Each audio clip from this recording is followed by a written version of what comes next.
There have been a lot of questions out in the field about anaplasmosis and how the requirement for a veterinary feed directive could affect our ability to control clinical cases of anaplasmosis. It's a really big deal here in Kansas. Anaplasmosis is a protozoan parasite, very small organism, that parasitizes the red blood cells of cattle. It's kind of a reverse type of disease where we usually think of older, more mature animals as being more immune and having less of a problem with disease than the very young. This one's actually reversed in that a very young animal can generate new red cells fast enough that the body can clear the old ones and the animal looks sick for a while but gets over it. In contrast, say a 4 to 5 year old bull which has never been exposed will clear the infected red cells at a rate much faster than new ones can be generated, and therefore it's often fatal due to that loss of the ability in the blood to carry oxygen.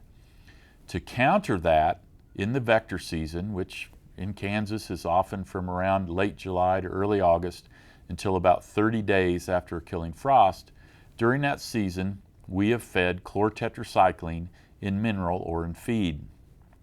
The label for chlortetracycline in the feed allows for up to 1/2 milligram per pound per day for control of active infection of anaplasmosis. In mineral, the label is for 6,000 grams per ton, which would be the equivalent of 3 grams per pound of mineral. It is labeled to be given at a rate allowing up to 2 milligrams per pound of body weight of the cow or bull per day. The problem is that to do that, a 1,500 pound cow would have to eat a pound of mineral every day. Which those of you out there feeding mineral to cows knows that's not something that would happen or we want to happen. There have been some things done to allow higher intakes in these cows and bulls that are not labeled.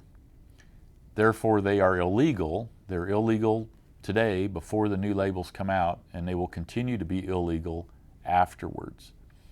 This is a real challenge for us in that a veterinarian cannot in any way authorize an off-label use of a drug in or on animal feed. We're having discussions currently, and we'll keep people updated as to exactly how this will play out, but in my opinion, this could be one of the biggest adverse effects of really bringing to bear adherence to the actual label of the drug, and that in my conversations with veterinarians, we may not be able to get adequate concentrations into these animals to control active infection of anaplasmosis at the label rates.